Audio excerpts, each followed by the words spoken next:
জানালার কাছে জল পড়তে থাকে। ধীরে ধীরে বৃষ্টি মিশে যায় শহরের নিঃশব্দ রাস্তায়।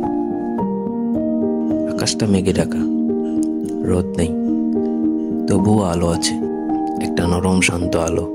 জীবনও যেন এই বৃষ্টির মতো, কখনো ঝরে কখনো থেমে যায়। বাস এগিয়ে চলে, রাস্তার পাশে ভেজা দালান।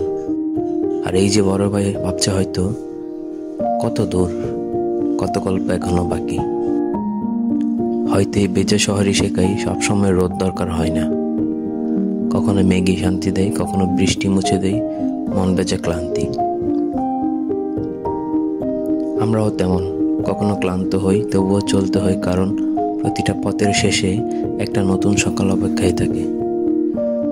তাই থামা উচিত নয়, যতই মেঘ জমুক, যতই রাস্তায় বেজুক, চলো নিজের গন্তব্যে। কারণ প্রতিটা ভেজা পথের শেষেই জেগে ওঠে নতুন একটা সকাল, এবং সেই সকালটাই আমাদের শেখায় ভালোর খোঁজ কখনো থামে না, যদি আমরা না থামি।